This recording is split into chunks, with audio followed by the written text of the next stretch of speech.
Hai, Yokoso, selamat datang kembali di Kato Muji Channel EG. Gua Kato dan makasih banget buat kalian yang udah klik video ini. Gimana kabar kalian? Semoga kalian masih waras atau seenggaknya ya, kayak gue yang kadang cuma pura-pura waras sambil nyemplung ke sejarah. Hari ini nih, gue mau ngajak kalian nih jalan-jalan ke masa lampau, ke sebuah peradaban kuno yang makmur di pinggir sungai Indus sekitar 4.500 tahun yang lalu.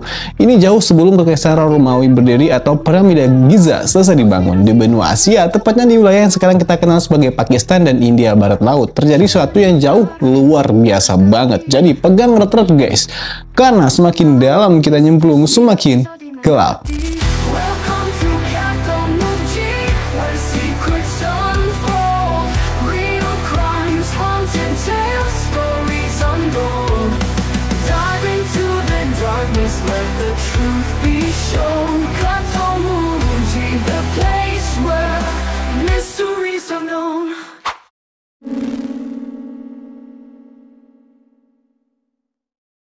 Ribuan tahun yang lalu, di tepi sungai Indus yang deras, mengalir air jernih dan membawa tanah lumpur subur untuk dipakai bertani. Disinilah lahir peradaban yang kita sebut peradaban lembah sungai Indus. Kota-kota seperti Harappa dan Mohenjo-daro tumbuh berkembang seolah mereka adalah mahakaya arsitektur dari alam. Suasana di sana pasti penuh warna tentunya, bau tanah basah setelah hujan, suara riuh pasar pagi, dan langkah kaki orang-orang yang sibuk menyiapkan hari mereka. Di sela-sela itu pasti ada gagasan untuk menciptakan kota yang terencana dan tertata rapi muncul dengan visi yang luar biasa. Mereka nggak hanya membuat pemukiman, tapi menyusun tata ruang ibarat sebuah rencana arsitektur yang canggih, jauh mendahului zaman kita katanya.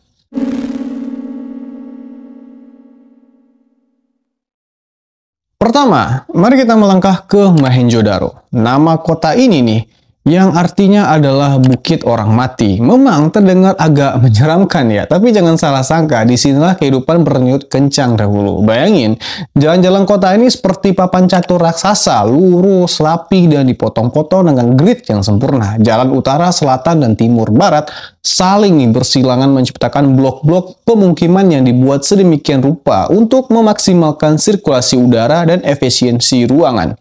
Rumah-rumah di Mohenjo-daro dibangun dari batu bata yang seragam. Ada yang bertingkat dua, ada pula bangunan setingkat. Semuanya menunjukkan betapa telitinya perencanaan kota ini.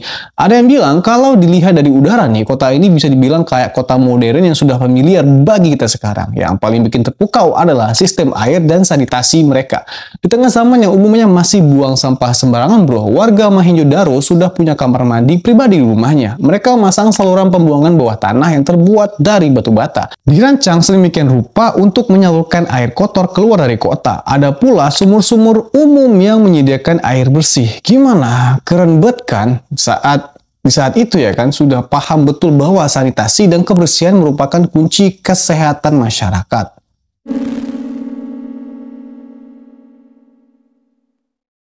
Sekarang kita sambangi Harappa, kota yang namanya bahkan jadi eponim nih bagi seluruh peradaban ini.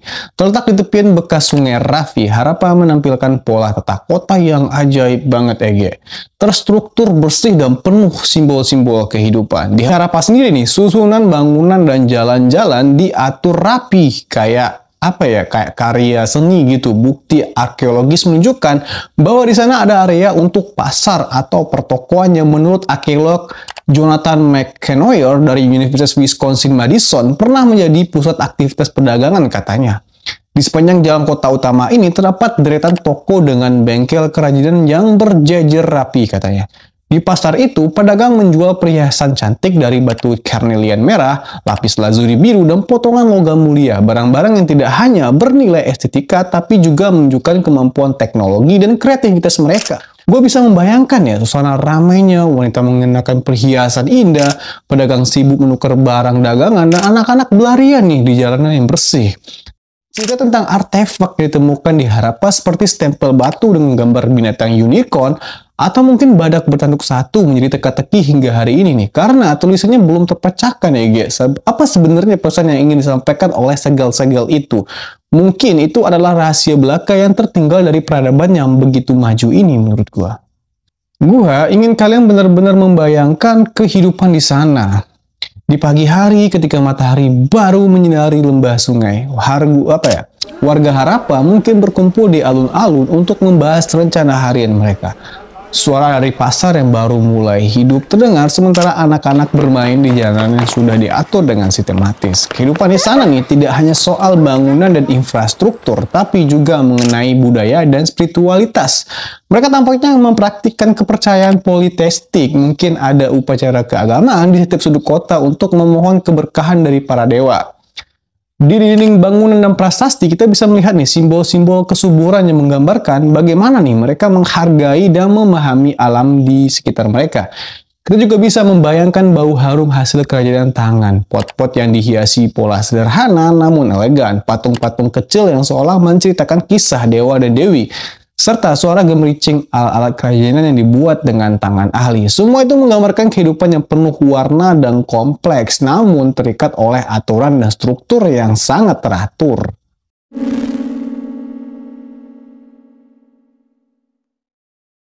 Meski ya, keberhasilan dan kemegahan mereka sungguh mengagumkan banget menurut gua. Peradaban ini pun tidak abadi. Tentunya ada momen-momen penuh misteri di saat kejayaan itu perlahan bergeser menjadi kepedihan. Sekitar 1900 sebelum Masehi hingga 1300 sebelum Masehi perlahan-lahan tanda-tanda kemunduran mulai terlihat nih. Para ahli menduga perubahan iklim yang drastis, penurunan curah hujan, penggeseran aliran sungai Gagar Hakra mungkin telah merusak sistem irigasi yang sangat vital bagi pertanian. Tanah yang pernah subur mendadak menjadi keras atau asin mungkin menyulitkan perkebunan untuk bertahan. Tak hanya itu, beberapa teori juga menyebutkan kemungkinan adanya konflik internal atau bahkan invasi kecil yang menyebabkan kepanikan nih dan mendorong penduduk untuk meninggalkan kota-kota megah itu satu persatu. Bro, bagaimana perasaan penduduk terakhir yang harus mengemasi segala hal yang mereka punya, rumah bangunan yang selama ini tempat tinggal, pasar yang ramai, bahkan semua kenangan dan doa yang pernah tersampaikan karena perubahan alam yang tak terduga. Peradaban Harappa dan Mohenjo-daro nih kini hanya tersisa sebagai reruntuhan misteri arkeologinya yang menyisakan banyak pertanyaan. Tulisan aksara mereka misalnya masih menjadi salah satu teka-teki besar bagi para ahli. Apa sebenarnya mereka tulis dalam prasasti dan segalanya? Hingga saat ini nih, jawabannya masih samar meninggalkan kita dengan rasa penasaran yang sangat mendalam menurut gua. Nah bro, disinilah nih pelajaran penting yang bisa kita petik. Dari kisah peradaban kuno ini, kita belajar bahwa meskipun manusia bisa menciptakan keajaiban dalam bentuk kota megah, sistem sanitasi yang canggih dan jejaring perdagangan global yang jauh sebelum kita bayangkan, alam dan perubahan zaman mempunyai kekuatan yang tak bisa ditahan. Kita dapat mengambil hikmah dari Harappa dan Mohenjo-daro bahwa peradaban yang hebat sekalipun rentan terhadap bencana alam dan dinamika sosial yang berubah. Kisah ini nih mengingatkan kita nih untuk selalu menjaga keseimbangan antara kemajuan teknologi dan kelestarian alam. Jangan sampai dalam mengejar modernitas kita lupa akan akar budaya dan lingkungan yang menopang kehidupan. Kisah mereka adalah bisikan dari masa lalu yang mengajak kita untuk merenung nih, untuk terus menjaga nilai-nilai kebersamaan, meresapi ilmu yang telah diwariskan, dan tentu saja untuk selalu penasaran dengan misteri-misteri yang belum terpecahkan sampai sekarang. Oke bro, itu dia nih perjalanan singkat kita nih menjelajahi Harappa dan Mohenjo-daro. Dua kota mega yang pernah menjadi saksi bisu kebesaran peradaban lembah Sungai Indus. Gimana? Serasa bisa melihat langsung ya jalan yang rapi, bangunan dari bata yang kokoh, dan sistem air yang canggih di masa lampau itu. Tuliskan pendapat kalian di kolom komentar. Menurut kalian faktor apa yang paling menentukan runtuhnya peradaban sebesar ini? Apakah benar perubahan alam nih atau ada sisi lain? Misteri yang belum terungkap contohnya. Jangan lupa untuk subscribe, like, dan share video ini supaya semakin banyak yang terinspirasi oleh kisah-kisah dari masa lalu. Dan gua ketemu mohon undur diri sampai jumpa lagi di petualangan berikutnya. Adios. Bye-bye.